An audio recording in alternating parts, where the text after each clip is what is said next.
Bota a cabecinha pra dentro. Graças a Deus, hoje é sexta-feira. Rolê de sério. Rolê de sério.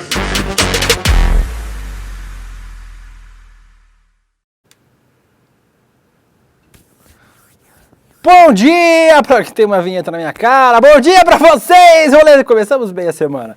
Bom dia a vocês, rolezeiros e rolezeiras. Estamos começando mais um programa aqui no seu ICL Notícias, nos canais Eduardo Moreira, lá no meu Twitter. Aqui estamos começando mais uma semaninha juntos, eu e você, você e eu, juntinhos.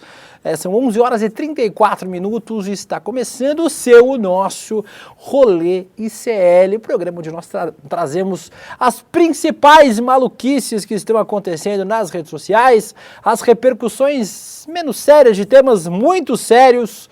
No programa desta segunda-feira falaremos sobre Luciano Huck. Luciano Huck saiu do armário. Vocês acreditam nisso? Luciano Huck assumiu. Por que o Luciano Huck assumiu? Nós falaremos daqui a pouquinho no programa de hoje. Falaremos sobre Alexandre de Moraes. O que mais que a gente vai falar hoje? Sobre Israel e Irã. A gente já está aprendendo sobre um conflito. A gente tem que aprender sobre um conflito novo. Estamos nós lá estudando sobre o Irã agora e sobre o conflito que talvez comece. Falaremos sobre Erika Hilton no Coachella, sobre um barco cheio de morto que apareceu no Pará, uma coisa maluca, entre outros assuntos nesta segunda-feira. Quem está comigo aqui é o maior que temos no ICL Notícias, ele mesmo, Guilherme Bessa. Olá, Gui, tudo bem com você? Bom dia, pessoal. Boa semana a todos. Hoje eu nem pesquisei que dia que é hoje, porque assim, hoje que é animado o dia que está? de... então. Nada como uma segunda-feira caótica. Boa semana para todos, um beijo e sigamos. Você não pesquisou, nosso público vai dizer aqui, é dia do que hoje para o Guilherme não ficar vendido. E ele está aqui comigo também, o homem da bananinha minúscula, que repercutiu nas redes sociais, da microbanana, Guga Noblar, com a menor banana maçã do mundo, está aqui conosco de novo hoje. Olá, Guguinha, bom dia para você. De volta com a minha bananinha. Olha lá. Pois é. Aí a bananinha na área. Poxa, não dá, né? Essa bananinha do Messi aqui. Mas, enfim, um dia aí para falarmos de Luciano Huck, aquele que ou saiu do armário ou entrou no armário. Essa é a minha dúvida. Será que ele entrou no armário? Ele tá fingindo que é o que ele não é? Ou ele tá fingindo que não foi o que ele foi? Eis a questão. Esse papo tá muito estranho. Vamos rodar nossa vinheta para ver que loucura a gente tá falando. Oi, Guilherme. Só para deixar, né? Dia Mundial do Desenhista, Dia Mundial da Conservação do Solo. Legal. E Dia do Desarmamento Infantil. Um grande abraço pro Paulo Cogos. A criança não tem nem que ter arma, né? Como é que dia do desarmamento infantil é foda, né?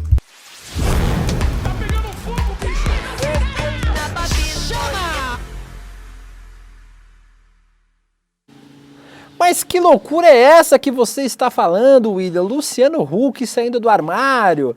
Pois é, o apresentador Luciano Huck publicou um vídeo nas redes sociais saindo do armário. Vamos ver ele saindo do armário, Guga, juntos. Ambidestro. Tem gente que escreve com as duas mãos ou chuta com os dois pés. Tipo o Messi, o melhor jogador do mundo. Acho que isso deve ser uma certa vantagem pra ele, não?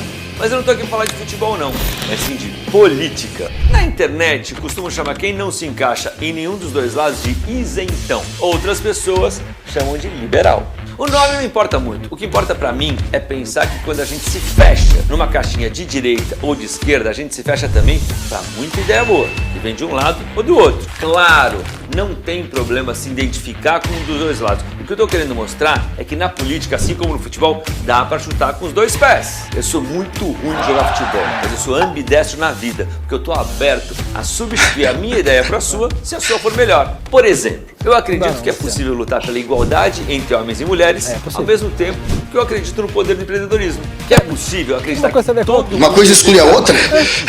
Independente de gênero. Ao mesmo tempo, e dá para acreditar também no mercado aberto, na privatização e na eficiência de estatais. É possível acreditar que a gente precisa buscar fontes renováveis, energias limpas, ao mesmo tempo que dá para defender a liberdade de expressão. Aliás, uma coisa a ver com a outra. Amiga. seja ela de esquerda ou de direita. É ditadura, eu sou contra. Agora, dá uma olhadinha nos comentários desse vídeo. Vai ter gente das duas caixinhas me criticando. Uns falando que eu sou comunista, outro que eu sou capitalista. Mas tá tudo bem. Não me incomoda incomodar e apanhar. Capitalista ninguém fala, cara. Ninguém fala isso. Você é capitalista. Nunca vi essa. Eu gosto do nosso estilo de jogo, até porque a gente aprendeu com craques que olhava para um lado e tocava a bola pro outro. O campo é enorme. O craque é o Ronaldinho Gaúcho, velho. Tava preso um dia desse no Paraguai.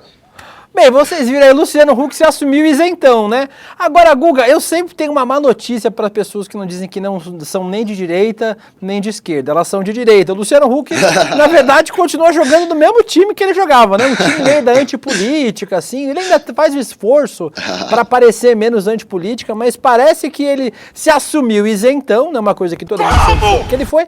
Mas para mim, isentão, quando a gente tem civilidade e barbárie, frente a frente, me parece sempre uma escolha pela barbárie, né? Ele caiu naquele meme. Fãs é comigo mesmo. Né? Aquele meme, não sou direita nem de esquerda. Muito pelo contrário. É aquele meme antigo. Muito... Ele caiu naquele clichê do cara que é de direita e que depois quer fingir que não é. Ele teve um lado, claro. O Luciano Huck posou pra foto com uma galera aí que hoje é associada à direitona, né? A gente pode lembrar dele ao lado do Sérgio Moro, fez muita campanha pro Sérgio Moro, ele ao lado do Aécio Neves, fez muita campanha pro Aécio Neves, então ele tem um lado, né? Temos as fotos, olha aí. Aécio Neves com Guga, amigo, a gente tem mais que isso, a gente tem mais que isso, a gente tem um vídeo do Huck dizendo isso aqui, ó, sobre ó, ouve ele falando. Opinião a favor de nenhum candidato, pelo amor de Deus, vou explicar de novo, tá? Eu fiz uma análise ao longo da semana da minha opinião sobre as duas candidaturas. Lula e Bolsonaro, tá no caso. Os dois problemas que eu vejo nelas. No PT eu jamais votei e nunca vou votar. Isso é fato. O Bolsonaro jamais. Não tô falando assim, levantei os problemas e acho que as pessoas podem sim amadurecer. É o que eu tô falando. Vamos ver o que vai fazer. Tem uma chance de ouro, né? De ressignificar a política no Brasil. Vamos ver. Aí, isso, gente, o Bolsonaro, se a pessoa falasse pra mim em 1987, não, o Bolsonaro, vamos dar uma chance pro rapaz que tá começando, eu falaria, vai, ok.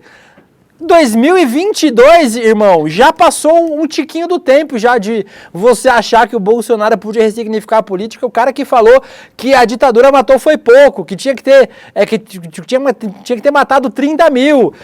Foi o cara que falou que não estuprava a Maria do Rosário porque ela era feia. É esse cara aí que o Luciano Huck falou em 2022 que tinha chance de ressignificar a política. Não me parece exatamente que o Luciano Huck... Aquele vídeo é de 2018. Não, é de 18, 18. Mas mesmo em 2018 é um absurdo. Mas a mesma coisa. Não dá nada pra mim. Todo mundo já conhecia o Bolsonaro em 2018, em 2016, 2014. Todo mundo já sabia quem ele era e aí tava o Luciano Huck ambidestro, né? Dizendo que o Jair Bolsonaro tinha uma chance de ressignificar a política. Claramente a gente viu o que aconteceu. Ele tentou ressignificar a política, acabando com a política e virando uma ditadura. Quase que ele ressignificou legal. E a gente sabia quem era o Bolsonaro, né? Só quem era muito da bolha, quem era muito fanático, ou quem era daquela direita que topava tudo. Como ele falou, ele nunca votaria no PT. Ali tá muito claro o motivo dele. Aquela direita topa tudo para tirar o PT... Foi a direita que quis fechar os olhos para o Jair Bolsonaro, se associou a uma extrema-direita sabendo que estava se associando a um radical, porque preferia isso ao PT. Esse era o Luciano Huck. E ele fala isso no vídeo, nunca votei, jamais votaria. Você vê o ranço dele. Ali fica claro o lado que ele tem, que ele sempre teve. Ele era um antipetista, e um antipetista topou tudo, até um projeto de ditador. Depois, o Luciano Huck abandonou esse barco, há muito tempo ele abandonou, época da pandemia ele já tinha abandonado, ditadura ali com o Bolsonaro tentando dar golpe, ele já não estava mais com cara. Agora, a real é que ele ajudou sim a construir esse cenário, ele estava do lado de toda essa direitona aí que tentou dar golpe, desde o Aécio Neves, passando pelo Bolsonaro, que de fato tentou concretizar esse golpe, então não tá para ele fugir da responsabilidade dele. O Júlio Gomes dizendo que as pessoas podem amadurecer, menos o Luciano Huck. O Márcio Magalhães dizendo que o rebranding foi péssimo. O Marcos Vinícius ambidestro já é uma representação para excluir a esquerda, dizendo que a pessoa tem as duas direitas. Logo o Luciano Huck é direita ao quadrado, né? A Marta diz que ele está em cima do muro. O Pedro Piracanjuba aqui diz que ele é extremo centro. O Luiz Felipe pede pra gente mandar um beijo, Guga, pro tio dele lá de Guapé. O tio Meu Bilal pediu pra mandar um beijo, pro Meu Bilal. Então, por favor, manda um beijo aí pro tio do Luiz Felipe, por favor. Um abraço aí pro... Não, beijo. Abraço não. Não, porra. Um Beijo você já deu. O tio do cara. É um beijo e um abraço. O Fábio Corrêa Bilal perguntou se eu vou tá estar empolgadão. no evento, no Despertar. Vai, tá claro que vai. Como eu sempre digo, o Guilherme é o maior que temos, o Guilherme estará lá. E a Regina Bairrada aqui, o Mairo Marreto, o Bad Dog, a Maria Helena, todos que estão sempre aqui no nosso rolê ICL. Agora, Guga, tem muita gente perguntando se esse rebranding do Luciano Huck não é mais uma tentativa de candidatura presidencial do Luciano Huck, né? Vendo aí que a gente vai ter um candidato bolsonarista em 2026, pode ser o Tarcísio, pode ser a Michele, pode ser o Zema, o Caiado, mas não tem um candidato aí de extremo centro. Será que é mais uma tentativa de candidatura presidencial de Luciano Huck, que já tem quase mais candidaturas desistidas do que José Luiz da Atena?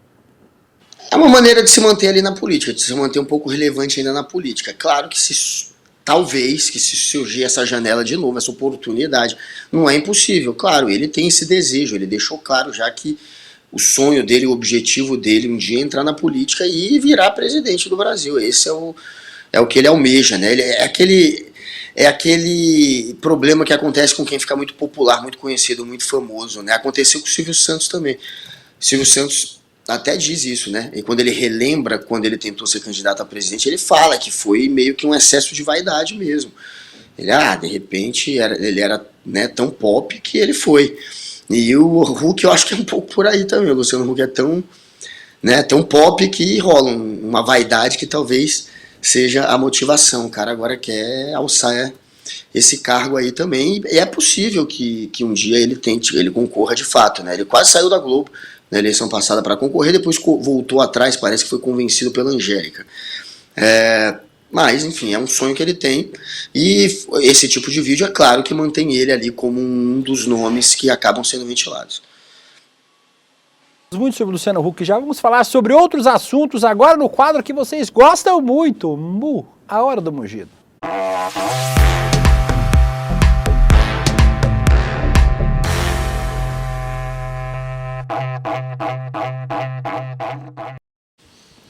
Tô tomando um café que o seu Paulo fez pra gente aqui. O café do seu Paulo tá bem bom hoje. A morte seria mais gostosa. Um beijo pro seu Paulo, que aparece aqui de vez em quando. Ele assiste, tá? Ele assiste. Ele é fã. Ele fica criticando o Google. Ele fala, não, o Google, não sei o que. Um dia eu vou botar o seu Paulo pra fazer esse programa junto comigo aqui. Um beijo pro seu Paulo. Na Hora do Mugido, começamos... Pra ele mesmo. O pau tá quente. Vamos falar sobre um vídeo que está circulando de Alexandre de Moraes. Vamos ver primeiro o corte que está rolando nas redes sociais bolsonaristas desse vídeo. Aí já tem a denúncia desse vídeo, mas vamos assistir. Vamos cativar o eleitorado. E agora vamos corroer a democracia por dentro. Como corroer a democracia por dentro? Sem um discurso tradicional de golpe, de acabar com a democracia, não. Vamos dizer que a democracia está falida, está desvirtuada, não representa mais os anseios populares e nós, salvadores da pátria, vamos precisar substituir. Aí, Guga, é óbvio que eles fizeram esse corte do vídeo do Alexandre de Moraes. Foi uma palestra que ele fez, uma aula que ele deu na Faculdade de Direito aqui da USP, em fevereiro desse ano. Obviamente, é falso, né? Eles pegaram o corte do que o Moraes disse. Ele disse exatamente o seguinte: a partir de estudos feitos e aprimorados na extrema-direita norte-americana, isso teve método para atacar os 3 pilares das democracias ocidentais. Aí, abre aspas, ele citando esses estudos feitos pela extrema-direita norte-americana, que é o que vocês ouviram, corroer a democracia, cativar o eleitorado, etc. Ou seja, o Alexandre de Moraes não disse isso em nenhum momento, mas para a extrema-direita, como a gente sempre diz, pouco importa. Né? O que importa é a narrativa para dizer que o Alexandre de Moraes é um ditador da toga, etc. Isso e aí, mais uma vez, o jogo da direita, que ele está ali exatamente alertando, né? Quando ele fala sobre corroer a democracia, quando ele alerta para o método, aí a gente vê o método sendo usado contra ele exatamente neste mesmo momento, né? Eles pegaram este vídeo e fizeram o que ele está denunciando ali. Eles deturparam para atacar, no caso, um ministro que está defendendo a democracia, está atuando nesses inquéritos que protegem a democracia. Então foi exatamente dando razão ao Chandex. Chandex está ali denunciando o que, na sequência, acontece exatamente com esse vídeo denúncia dele, com esse momento denúncia dele ali. Eles pegam o que ele falou, eles deturpam, eles espalham em forma de mentira, exatamente no sentido de corroer a democracia. Então deram razão ao Xandão. O Troll Confiável diz aqui, direita divulgando vídeo onde Alexandre de Moraes explica o modus operandi da direita. O Fernando falou, resumindo, gado é burro, é basicamente isso. A Regina Gondim diz que eles são muito mau caráteres, o Michael Marreta, que os caras não se cansam. Não cansam mesmo. E quem não cansa também, Guga, é a galera lá de fora de fazer guerra pra gente ter que ficar estudando. Já entendido o conflito entre Israel e Irã, entre Israel e Hamas, vamos agora ter mais um conflito para tentar entender que é entre Israel e Irã. Vamos começar falando, a gente está na hora do mugido, né, e não no macetado ainda, já a gente vai explicar os detalhes desse conflito, esse novo conflito que eclodiu neste fim de semana. Mas, no sábado, o Irã lançou mais de 300 drones e mísseis em direção a Israel. A ação foi uma resposta ao ataque promovido pelo exército de Benjamin Netanyahu contra a embaixada do Irã em Damasco, na Síria, no começo de abril. E é óbvio que isso gerou ataques, não só ataques lá em Israel, mas ataques dos bolsonaristas. Olha o vídeo que o Pilhado, ele jornalista esportivo da Jovem Pan, eu acho, né, o Pilhado. E ele é um ativista bolsonarista nas redes sociais, nas horas vagas. Vamos ver o vídeo que ele publicou sobre isso. Sobre a guerra entre Irã e Israel que está começando agora, eu espero que a resposta de Israel seja pesada. Eu espero que o Irã pague pela vergonha que é esse país para o mundo. E outra coisa, eu tô louco para ver a esquerdinha nojenta e o Lula dizendo que foi um massacre de Israel, que Israel está fazendo um massacre. Essa esquerda é imunda, ela é hipócrita, ela defende o que há de mais sujo e vergonhoso no mundo.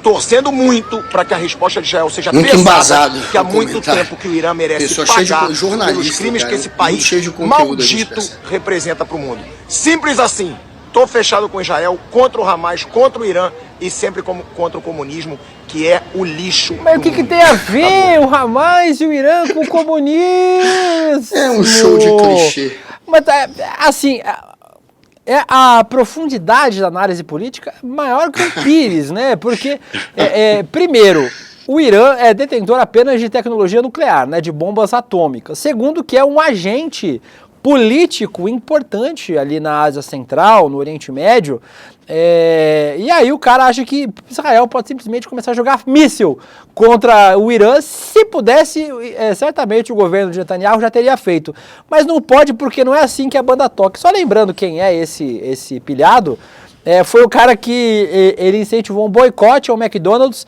e depois apareceu comendo lanche no McDonald's um mês depois. Tem o vídeo dele aí, dizendo que era pra gente... Esse negócio no pescoço podia estar na boca dele. Podia, exatamente, é uma focinheira, né? Aí, ó, ele falou... não vou nem mostrar o vídeo. Falou, o boicote ao McDonald's por dinheiro pro lulista Gil do Vigor. Ele promoveu um boicote. E um mês depois, olha onde ele tava comendo. Olha onde ele postou o vídeo comendo. Cadê a outra foto? Tem a próxima? Não tem? Tem essa daí, Gabriel Vento? Não? Aí, ó. Aí um mês depois tava comendo McDonald's. Entendi. Muito coerente o senhor pilhado. Mas, Guga, existe uma maldição hoje em dia de achar que qualquer pessoa é comentarista sobre qualquer coisa. Aqui no ICL, eu e você comentamos sobre todos os assuntos, dentro da nossa ignorância sobre a maioria deles, né? O pouco que nós sabemos para compartilhar sobre esses assuntos, mas a gente chama especialistas para falar sobre o assunto. Hoje, por exemplo, a gente estava com um professor... um especialista sobre tudo. Dessa. Hoje de manhã, por exemplo, a gente estava com o professor Reginaldo Nasser aqui, um estudioso, especialista no Oriente Médio, para falar para a gente sobre esse conflito. É o drama da gente transformar qualquer imbecil que tem uma conta no Twitter ou nas redes sociais em especialista em tudo. O cara dá um exemplo aí, contra o comunismo do Irã. Tipo, não tem nada a ver com o comunismo, Irã. Não, ele mistura tudo. É Irã, é comunismo, ele tenta jogar todos os clichês da extrema-direita. Sou a favor do Bolsonaro, de Israel, sou contra o Irã, contra o comunismo. Então é todos os clichês que ele tenta unir ali no vídeo para receber aplauso de quem tem dissonância cognitiva também, né? Como ele tem, porque ficou patético esse vídeo pilhado. Vocês, enfim, não tem senso crítico talvez para avaliar isso, mas ficou ridículo. E é um mistureba de informação, de alguém que não tem conteúdo, mas tem muito discurso de ódio na ponta da língua. É o puro discurso de ódio. Isso aí é só para continuar arrumando uma briga, não a polarização política, mas a polarização briguenta do ódio mesmo entre esquerda e direita. Esse é um sujeito, é um militante cheio de ódio contra a esquerda, ele baba de ódio contra a esquerda. É mais um daqueles que se comportam como o tio do Zap, o tio que se informa pelo Zap e que depois arrota desinformação. Oi, diz, Guilherme. O Henrique Pacato fez o meu trabalho e falou que hoje foi o dia que afundou o Titanic, no dia 15 de abril de 1912. Mas foi no dia 14? Não sei. Aí eu pergunto pra vocês, quem vocês gostariam que estivesse no Titanic? Foi 14. Tem uma galera. Foi no dia 14. Eu sei porque é a data da fundação do Santos Futebol Clube foi dia também. 15. 14 de abril, entre a noite 15 de abril. 14 de abril, foi no dia 14. Irmão, sabe o que eu sei? Eu sei porque foi no dia da fundação do Santos Futebol Clube, então eu sempre ligo uma coisa a outra. Coitados do Santos. Quem eu queria que tivesse o Titanic? Eu não sei, cara. Quem você queria, Gugu, que tivesse o Titanic? Porra, o pilhado. Vai lá, pilhado. O Titanic tá merecendo. Depois tem uma bancada aí no Congresso aí, tem uns 200 aí no Congresso que eu meteria com tranquilidade. Naquela parte de baixo que não teve bote do Titanic, tem uns 200 ali que pra mim podia ir congelar no Atlântico Norte.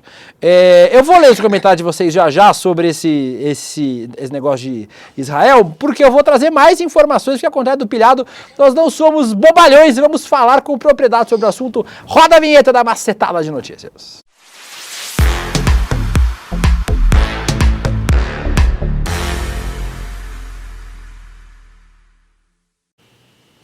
Falamos aqui, Guga, já sobre o ataque, né? O ataque de drones, 300 drones e mísseis em direção a Israel, uma resposta ao ataque na embaixada iraniana na Síria. Tem a fala enorme do presidente esse não é o presidente de Israel, tá errado a arte, né?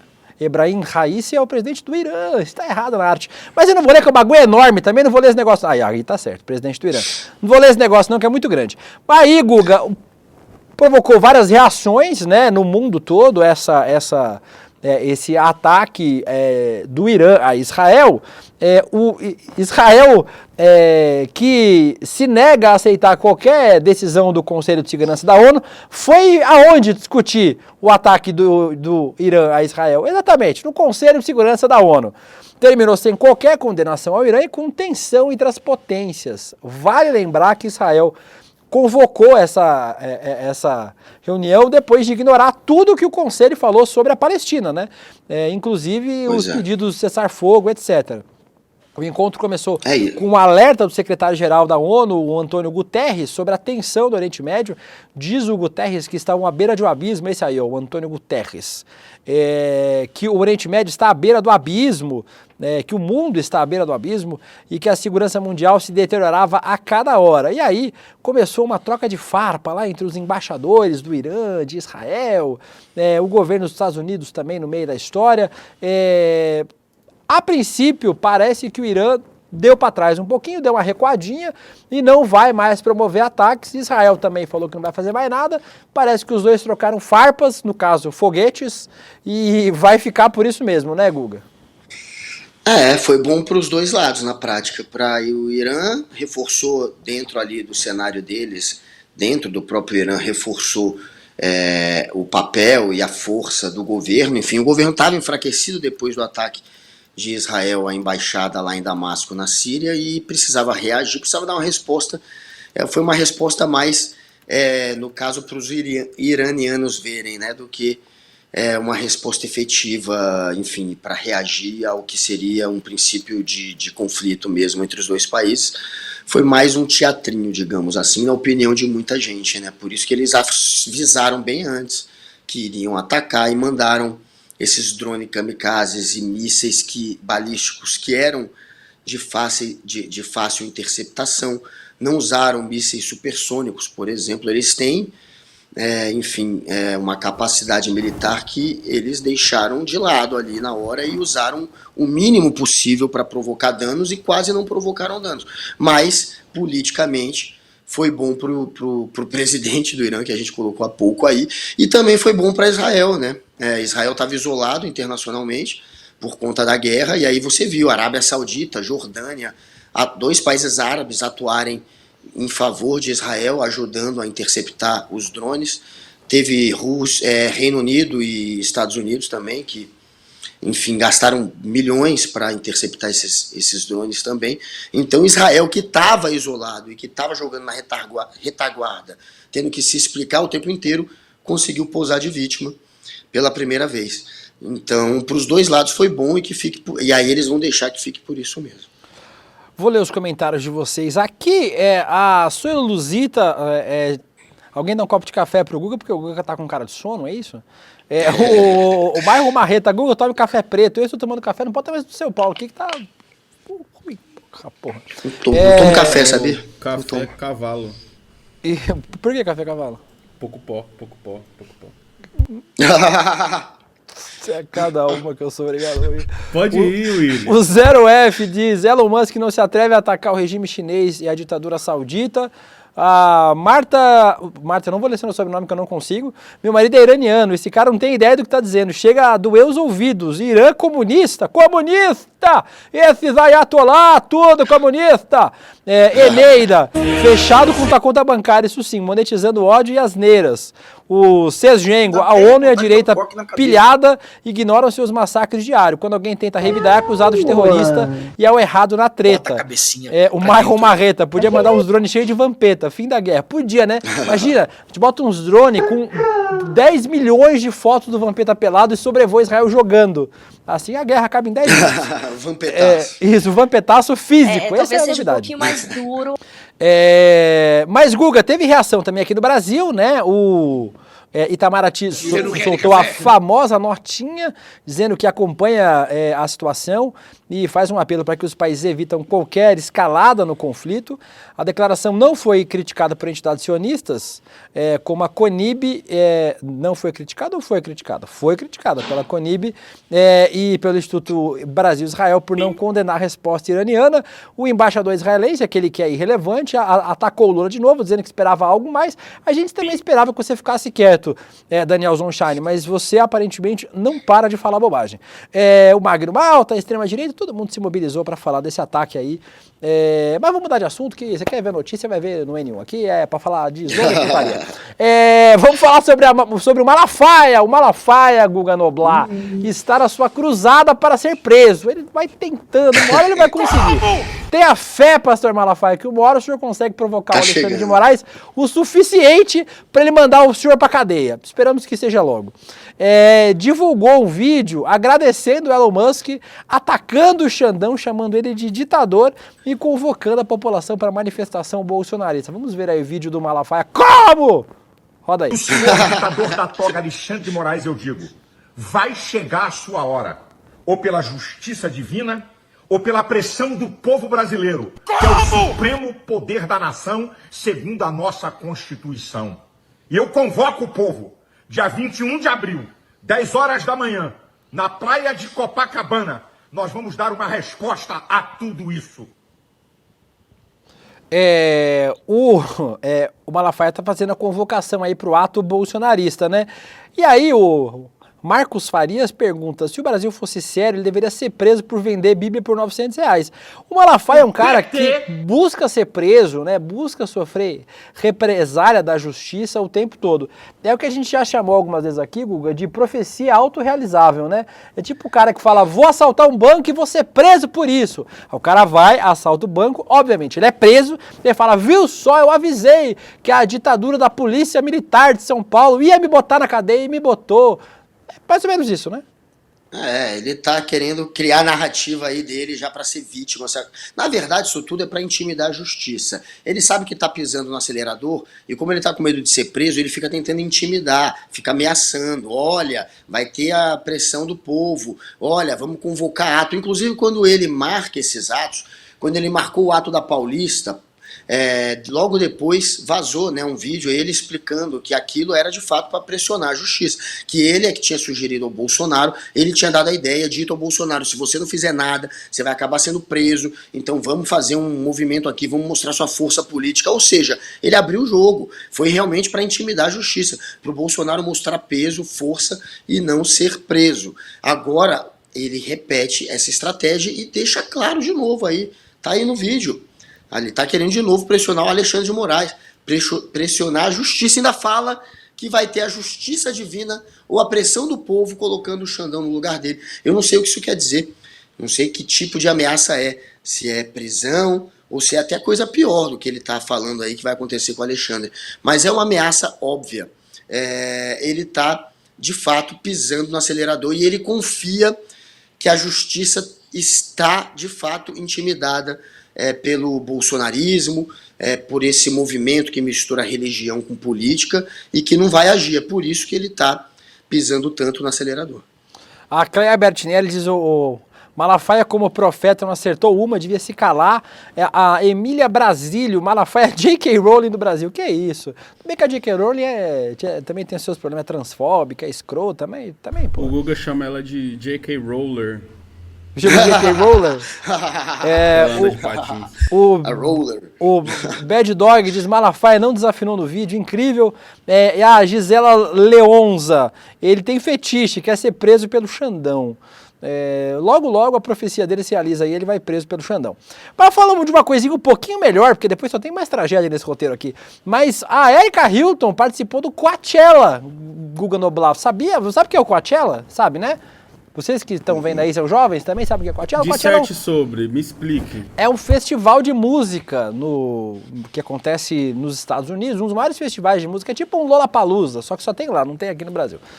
O Coachella é um dos maiores festivais lá dos Estados Unidos. E aí, o vídeo de abertura do show da Ludmilla no Coachella começou com a Beyoncé, tá fraca a Ludmilla, né? Ela que teve com a Beyoncé aqui em Salvador, quando a Beyoncé fez uma participação num evento aqui em Salvador no começo do ano, mas aí a Erika Hilton gravou uma entradinha para falar sobre tolerância. Vamos ver a Erika Hilton participando do Coachella, pô, moral demais. Aí a Beyoncé.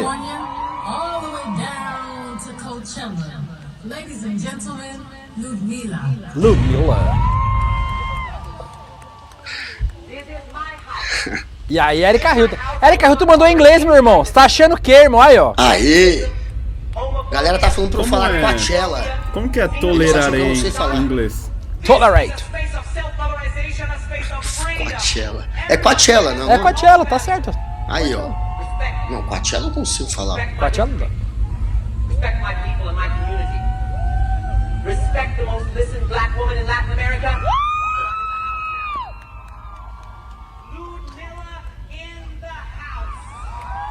Aí, Guga, enquanto a galera os congressistas brasileiros vão ser desaplaudidos na frente do Congresso lá com 0 pessoas, a Erika Hilton tá no Coachella, irmão. É diferente, né? É diferente. Eita, Coachellinha na área. Olha aí, a Erika sempre lacrando, bombando, ela merece. Agora ela no Coachella, pessoal achando que eu não sei falar Coachella. Eu sei falar Coachella, galera. Guga sabe falar tudo, vocês param de fazer bullying com o Guga. Pois é. Eu tenho meu curso de italiano, Tempos Veritatis, inclusive. Não se esqueçam de se inscrever. Érica, maravilhosa, parabéns, como sempre, imitando ou lacrando, já que imitar a gente tirou do vocabulário depois do Bolsonaro.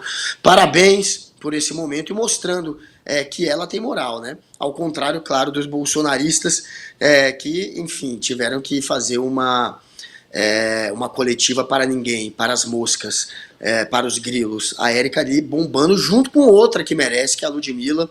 Então, essas sim representam o Brasil, essas dão orgulho pra gente. Parece o D-Round falando, né? Nossa, ó a diferença. A diferença não é só política, mas também é no curso de inglês feito. O OSP diz que I won't tolerarei. O Valdecir Santos, a deputada Érica é fantástica nas posições, a Luna falando sobre a Érica também. A Sueluzito poliglota Guga Noblar, ele fala hebraico, italiano, inglês, japonês. E várias bostas. E várias. Reino Meller, Holanda, chama.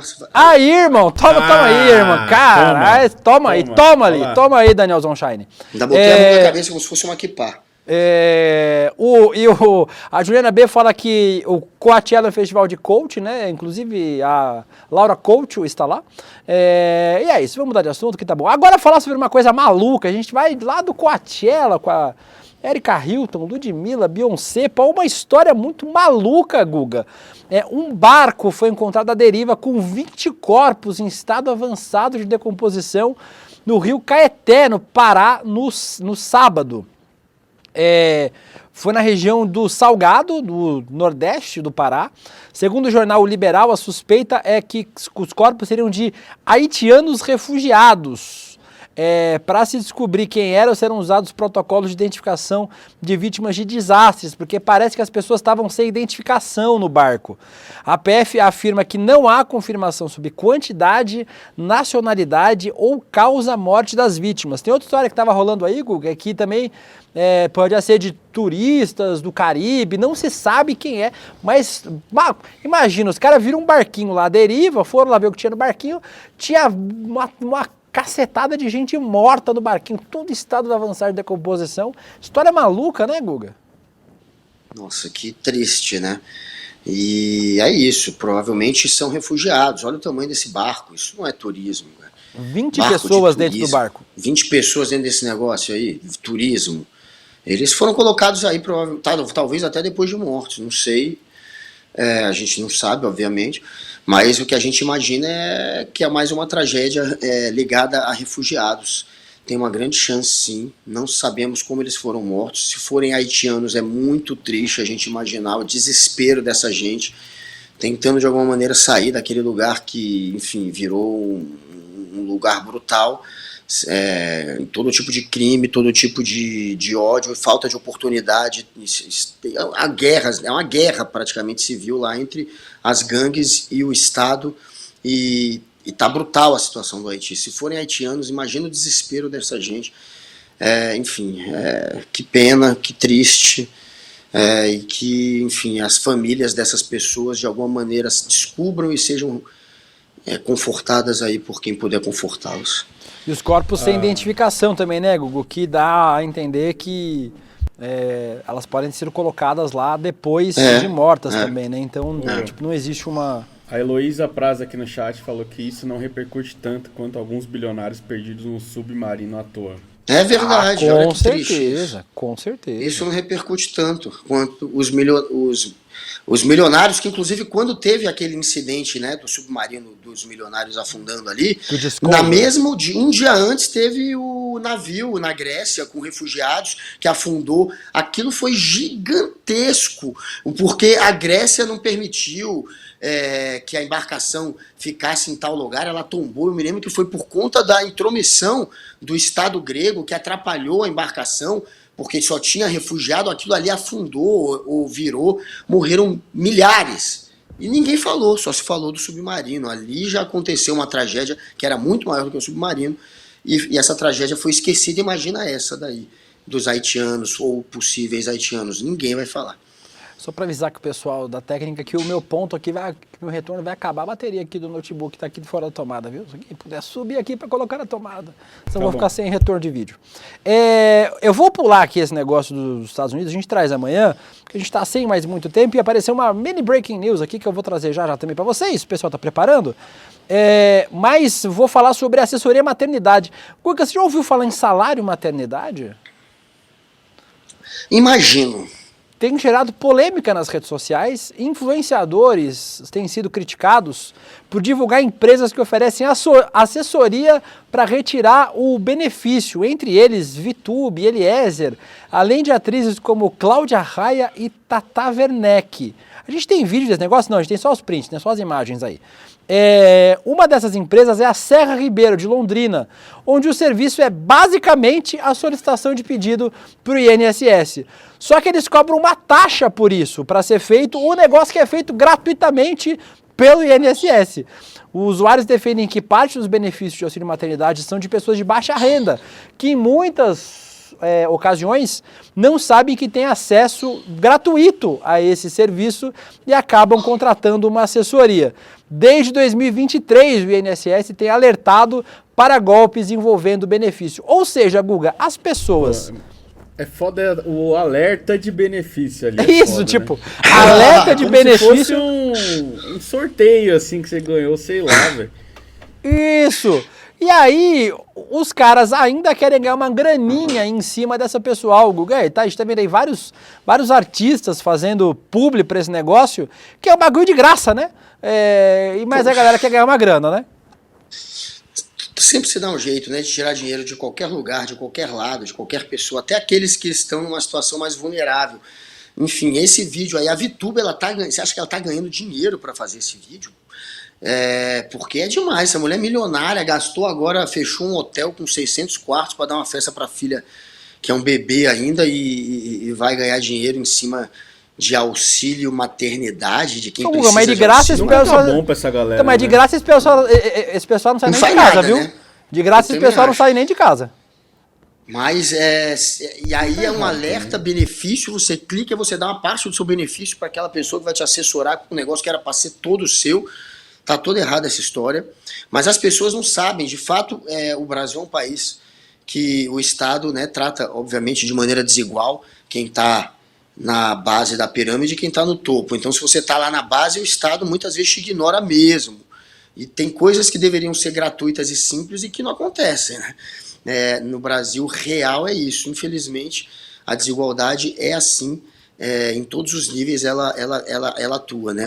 O Estado ignora, de fato, muita gente que às vezes acaba precisando recorrer a um suporte. Mas, enfim, a pessoa que dá esse suporte deveria fazer isso de graça, eu acho. Não deveria cobrar nada. Ajude de graça essas pessoas. Pelo amor de Deus, né, gente? Nem tudo é dinheiro, viu, influenciadores? Tem coisa que você pode simplesmente divulgar porque é importante, porque é bom para as pessoas. Exatamente. O foda é ganhar dinheiro com isso ainda de gente muito humilde, muito pobre, né? Falando em gente muito desgraçada... Mentira, senão eu vou ser processado. Notícia agora de última hora, Tá todo mundo me zoando aqui que eu falei errado misógino. É misógino. É misógino. Eu falo misógino. Aí tá todo mundo me zoando aqui. Mas vocês param de corrigir o Guga. Olha, vocês param de ser chato com o Misógino. Guga, viu? Que eu não vou deixar vocês falar assim do meu Guguinha.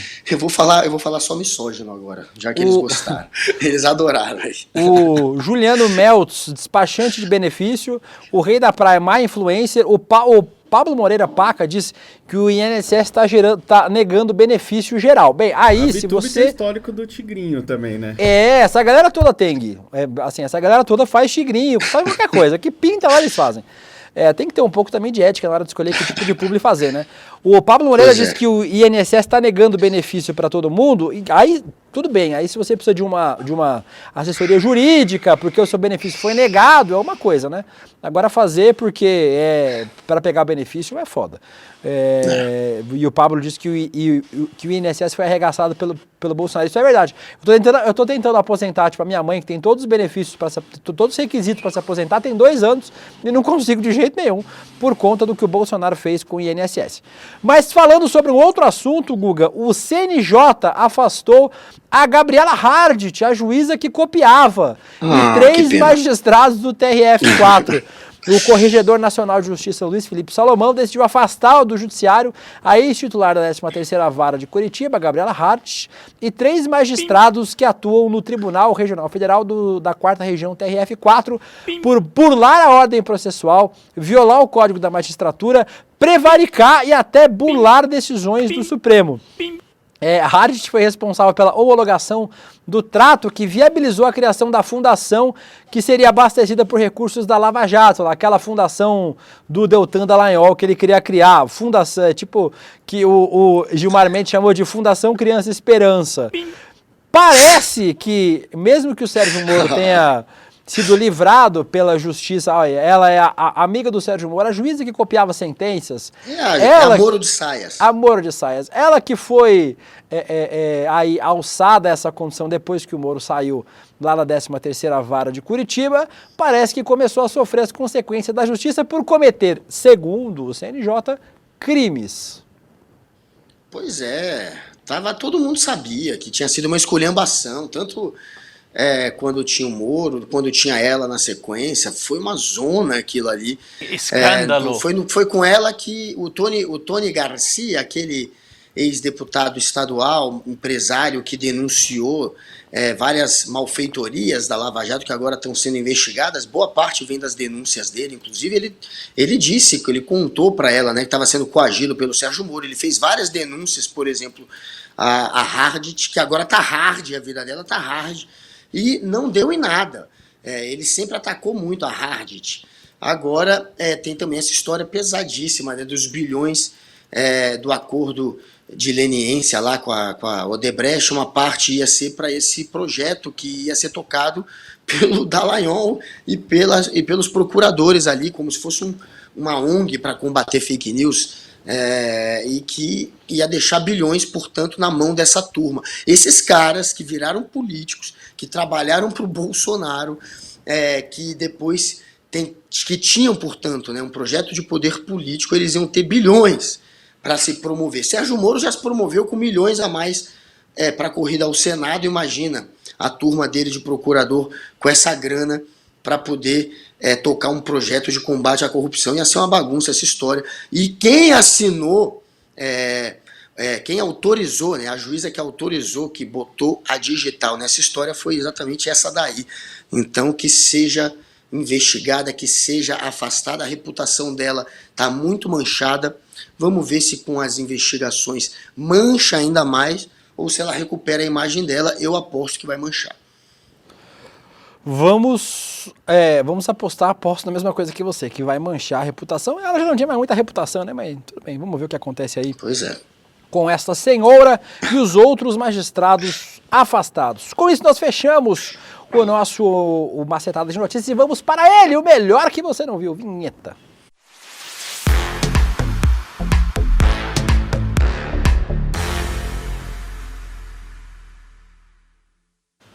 O melhor que você não viu, a gente sempre fala, né? Os quadros colaborativos que temos nesse programa, você pode mandar para a gente suas sugestões de coisas para mostrar neste quadro. Eu recebo muitas, inclusive, muita gente me manda um monte de coisa todo dia. Eu nem sempre respondo todo mundo, sempre dou um coraçãozinho, viu, gente? Que não dá para responder aqui umas 40 mensagens por dia.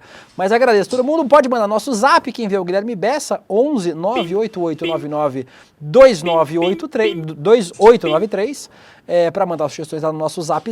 Não mandem nudes, porque o Guilherme é noivo e a no Laura... meu Instagram chegou umas paradas meio doidas lá, velho. Me deu problemas. E a Laura, a noiva do Guilherme, é ciumenta. Ou pode mandar nas nossas redes sociais, no @Deluca no Twitter, ou no @DelucaWilliam no Instagram, ou @Guga Noblar em todas as redes sociais. Guga, inclusive, estavam me cobrando lá no Blue Sky para você criar o seu Blue Sky. Você já criou o seu Blue Sky? Entrou? Então tá Nesta madrugada. Então, Guga Noblar, me sigam. Guga Noblar no Blue Sky, no Twitter, no Instagram, no TikTok, no OnlyFans, no Privacy. Onde você procurar vai achar Guga Noblar, às vezes mostrando a bananinha, às vezes falando sobre política, depende do que você procurar. E falando em bananinha, Guga, você viu a foto que o senador Randolfo Rodrigues postou, que ele recebeu uma camiseta? Aí, ó, a camiseta do Lula com o Brizola. Tá meio estranha essa camiseta aí, Epa. Guga, tem um negócio aí meio esquisito, né? Eu sou o cara mais quinta série que tem, e eu não consigo ver uma piroca nessa camiseta. Ah, pelo amor de Deus. É que você não é especialista em piroca, como eu. Dá pra ver ali, claramente, que a junção dos dois braços é uma piroca. Não tem como. Você tá vendo piroca também, não tá? Pô, eu tô vendo, ó, juntou Brizola com o Lula, olha o tamanho da piroca. Que, ó, inclusive uma prática de uma lenhada, viu? Uma baita de uma piroca aí, Ô, juntou louco. Lula e Brizola junto, irmão, a piroca é grande. E aí, pô, Você já percebeu como é grande? Ficou engraçado demais, a gente tinha que arrumar essa camisa um dia, pra gente apresentar o programa com ela, hein? Vamos fazer, ficou uma prática de uma piroca. Inclusive, falando sobre o presidente Lula, a gente não trouxe essa polêmica aqui, foi a polêmica do fim de semana, a gente trouxe aqui nesse quadro, porque a gente não podia deixar de falar sobre ela. Tem umas polêmicas boas de se criar, né? O IBGE mandou um mapa novo aqui para o Brasil, colocando o Brasil no meio. E o pior é que o Brasil não está nem no meio mesmo, está ali um pouquinho para baixo, está só centralizado no Brasil, na linha dos meridianos, né? Podia estar mais no centro ainda, botar a Antártica um pouquinho para cima ali e colocar o Brasil mais para o centro. E aí rolou uma polêmica enorme, as pessoas falando, não, porque o presidente, porque o IBGE quer reconstruir. Gente, em primeiro lugar, que a Terra, ela é um globo, tá? Você pode girar ela e colocar na posição que você quiser. E aí a representação cartográfica deste globo é essa que vocês estão vendo. Na China, por exemplo, olha, começou a lacração geográfica. Na China, por exemplo, eles colocam a China mais para o meio também. O comum que a gente acaba vendo é usar ali o meridiano de Greenwich, né, que passa em cima de Londres, colocando no meio a Europa. Mas aí o presidente aproveitou para dar uma brincadinha lá, a Terra é plana, é uma treta, essa treta é boa de fazer, né, porque não tem exatamente muito risco, ninguém vai sofrer muito com isso, mas aí o IBGE deu o seu posicionamento aí sobre mudar o Brasil, colocando o Brasil no centro. Achei bacana, Guga, você gostou? Claro que eu gostei, a Europa tá no centro porque foram eles Olha, Guga, esse aí é da China, tá vendo, ó? Lá na China os caras colocam a China no meio, velho. Normal. A gente segue um modelo europeu. Porque a Europa é que mandava em tudo. E aí a Europa estava no centro ali. Você falou do meridiano, mas, enfim, era por conta da Europa ali. A gente escolhe o teu país. O meu país está no meio do mapa. E a partir do meu país eu olho para o resto do mapa. Faz todo sentido você também fazer essa representação. E existe essa possibilidade. É só você girar o mapa mundi que você vai chegar nesta possibilidade de mapa também. É só uma questão de escolha, não tem nada demais. Achei muito legal porque está valorizando o Brasil. Os patriotas estão reclamando, que engraçado, os caras só andam de verde e amarelo, mas se você puser o Brasil no meio do mapa, eles dão chilique e falam que é lacração. O ápice é dizendo que é eurocentrismo, realmente, o ápice dizendo que é ludocentrismo, Tem muita gente falando aqui que é mentalidade de colonizado, mentalidade de vira-lata, e é verdade mesmo, é muito, muito esquisito a galera reclamar desse tipo de coisa. Tem um vídeo aqui que eu não sei o que é, o Carluxo chorando. Eu não tenho ideia do que seja, mas eu tenho medo de chamar. Vamos chamar esse aí, ver que porra é isso que eu vou colocar no roteiro aqui, que é Carluxo chorando. Falar do deputado Alexandre Ramagem, para mim, é um pouquinho complicado. É uma mistura de agradecimento, satisfação, covardia, não nossa, mas o que fazem com a gente. Carinho. Eu vou parar por aqui, porque senão daqui a pouco podem me levar para outra conotação, esse sentido aqui. Nem ele consegue levar a sério. Ficou emocionado, Guga, o Carluxo a falar do Ramagem. Será que é porque o Ramagem tentou proteger o Carluxo de todo jeito das investigações que rolaram lá quando o Carluxo, eu acho que quando ele estava na BIM? Será que tem a ver com isso aí? Será que tem a ver com ele ter muita bomba para jogar nos colos dos bolsonaros, porque ele estava à frente da BIM, que foi aparelhada? Olha eles passando o Réveillon juntos. Ele sabe de golpe, de movimentação para golpe. Esse cara pode destruir os bolsonaros. Então eles vão ficar o tempo inteiro bajulando mesmo o Ramagem. O Ramagem, a hora que quiser falar, meu amigo, os bolsonaros caem. Só que por enquanto não tem motivo para ele falar, né? Na hora que uma investigação dessas realmente mostrar para ele que ele está complicado, talvez a história da BIM, e que ele pode pagar o pato por isso, aí quem sabe ele abre o bico, né? Por enquanto ele está se sentindo tranquilo e seguro para continuar ali. Como o Mauro Cid já esteve ao lado dessa turma, né? E ficou calado por um tempo, ele está ali na dele também. E aí você vê o Carluxo até fazendo uma espécie de chantagem emocional, fazendo esse tipo de discurso para deixar ele ali no canto do corner, obrigado a seguir com os bolsonaros. E como vocês podem ver o Carluxo falando, é ele mesmo que escreve os tweets dele, né? Pela fluência e pela coerência. Pra gente fechar o programa, eu vou trazer será que dá tempo de trazer mais dois? Vamos trazer mais dois, foda-se. O Guilherme que se vira aí com o programa que vai até as 2 da tarde. Um que eu queria trazer de qualquer jeito, a Unirio diplomou estudantes assassinados pela ditadura militar. Eu só queria trazer esse registro, porque é um registro muito bacana. Não é esse, não. Eu sei que eu falei que eu ia chamar uma coisa pra Giovana, mas é outra. É esse da Unirio que tá aí no roteiro, menines. O Unirio, isso. Aí, ó. Só para fazer um registro importante, né, a Unirio diplomou estudantes assassinados pela ditadura militar, uma excelente medida da Unirio. Diplomou 3 estudantes da instituição que foram mortos nos anos de chumbo. Elmo Corrêa, Lúcia Maria de Souza e Luiz René Silveira e Silva. A homenagem póstuma foi entregue às vítimas, a família das vítimas, na sexta-feira, uma cerimônia realizada lá no Rio de Janeiro. Estudantes de medicina eram militantes do PCdoB e foram assassinados pela ditadura militar. Só fazer o registro aí, excelente medida da Unirio, diplomando póstumamente estes estudantes que foram mortos pela ditadura. E para fechar, aí sim, Guga, trazer para você, o meu TikTok, às vezes ele é infectado por algumas coisas e só vê essas coisas no meu algoritmo. Você está acompanhando os vídeos de alistamento militar lá na Tailândia ou não? Eu ouvi falar, mas não Na Tailândia, gente, na Tailândia você sorteia num baúzinho se você vai servir o exército ou não. E aí as reações, especialmente tem umas gaysinhas lá na Tailândia, que maravilhosas, reagindo ao seu alistamento. Vamos ver um desses vídeos que eu separei pra vocês, depois vocês vão no TikTok, tem um monte. Aí. Volta do começo, Vento.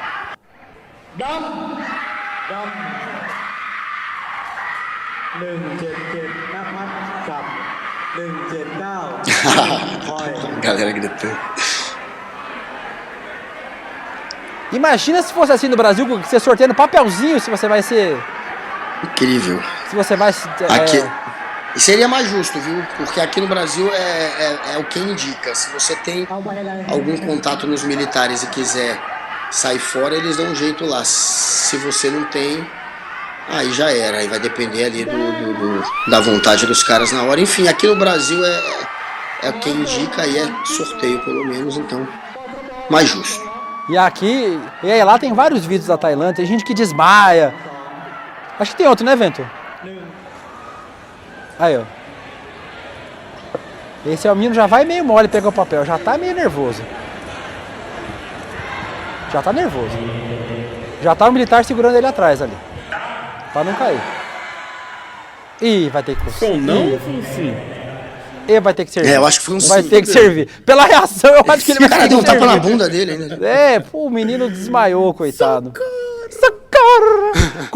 Como diz o Carejão, socorro, meu! Mas aí tá aí o videozinho que está viralizando muito. Agora a reação das pessoas alistando-se na Tailândia. Aí, Guga Noblar, se tem um alistamento que nós todos gostamos de fazer aqui, é de participar do maior evento de empreendedorismo que este país já viu. A gente avisou aqui... O Coachella brasileiro, né? Meu amigo, o Coachella não é ninguém perto do Despertar Empreendedor que teremos aqui presencialmente, dias 14, 15 e 16 de junho. Vai ser no Vibra São Paulo, espaço enorme, maior espaço de show do Brasil. Olha só a galera que tá confirmada, Guga. Só uma galera, um pouquinho, não vou nem falar todos, que a gente já falou. Lá no site vocês vão ver a lista completa. Tá, Fernando Haddad, ministro da Economia, Felipe Neto, Serginho Groisman, Bela Gil, Joana Maranhão, o Renato Freitas. Vai ter uma galera lá neste evento. 3 dias, 27 horas de programação. O William De Luca, Guga Noblar, Guilherme Bessa, Vivian Mesquita, César Calejou, falando assim com você pessoalmente, 4.100 pessoas vão se unir para discutir o que há de mais novo no universo do empreendedorismo, se inspirar, fazer networking e também se divertir com shows. Vai ter show do Monobloco, pra você ter uma ideia, vai ter o Teddy Correia lá do Nenhum de Nós gigante. fazendo show. O Haddad vai estar. O Haddad, irmão, o Haddad vai estar lá. É o cheiroso esse Haddad, vocês vão ver pessoalmente. Os ingressos já estão disponíveis com preço promocional do primeiro lote, mas eu já aviso às senhoras e senhores que estão assistindo este programa que mais de 50% dos ingressos já se esgotaram. Então, garanta o seu, você vai poder ver Guga Noblar pessoalmente, o William De Luca, Guilherme Bessa, o Vitinho, Vivian Mesquita, a Laura Coach estará lá, todos nós, o elenco inteiro da casa aqui de CL, e estará lá, além desses nomes Felipe fenomenais. Neto. Felipe Neto. Essa galera tudo aí. Todo mundo. Pedro Barciela. Jorge Misael. Seu Paulo. Iguana. Despertar2024.com.br. Acesse, garanta a sua vaga e os alunos do ICL, do Investidor Mestre e do Empreendedor Mestre vão ter um desconto ainda maior nos ingressos. Então corra para garantir o seu ingresso, senão você vai ficar de fora deste evento gigantesco. Você não verá a história sendo feita na frente de seus olhos. Estaremos lá, mas estaremos também, Guga Noblar, amanhã, aqui, neste programinha de volta, a partir das 11h30 da manhã. Oi, Guilherme Bessa. O Saulo Catarino falou que pra eu não servir, eu fui de calcinha. Na hora de mostrar a jurubeba, eu tava com aquele creme de mamãe. Na minha cidade não teve. Eu só fui pra fila e os caras falaram, todo mundo dispensado, graças a Deus. Eu fui ameaçado de ser detido no dia que eu me alistei, porque o cara tava demorando pra chegar, o soldado pra levar a gente pra ir ao banheiro, aí eu fiz xixi numa árvore. Aí os caras vieram quando eu tava mijando na árvore, alopraram comigo, velho. Você pode ser ameaçado, me prender, o caramba. Enfim. O que o Guga Noblar gosta de mostrar essa bananinha em público não é brincadeira. Mostrei. Desde a juventude, Guga Noblar Falaram tá que aí, ele mas foi lá na embaixada da Hungria armado. Você viu? É verdade. Tava não. É verdade. Se tiver armado, vocês vão levar um susto. Acabou. Que isso? Acabou esse programa. O programa acabou. Vamos embora. Tchau, Guilherme Bessa. Só um detalhe. Fala, Guga. Volta o Guga. A Amanda Amor falou pra mandar um beijo pra comunidade autista do ICL. Um beijo, já que é o mês da conscientização do autismo. Beijo pra comunidade autista, beijo pra nossa comunidade toda. Até amanhã, estamos de volta. Acaba, encerra a vinheta, acaba essa putaria desse programa. Já imaginou você ter uma história de luta que inspira não só o seu país, não só o seu continente, mas o planeta inteiro? Ernesto Che Guevara é considerado o líder revolucionário mais popular de todos os tempos. E o seu rosto e suas ideias ainda correm o mundo, inspirando as pessoas a lutar por um mundo mais justo. A Leida Guevara, filha de Ernesto Che Guevara, conversou com a gente no ICL e contou a biografia do seu pai que você nunca ouviu. No dia 21 de abril, às 8 horas da noite, no horário de Brasília, o ICL traz um encontro histórico. Para você participar é gratuito, é só clicar no link aqui em cima ou aqui embaixo. E aí, aprender aquilo que nunca foi contado sobre essa, que é uma das figuras mais importantes do nosso tempo. Te vejo lá.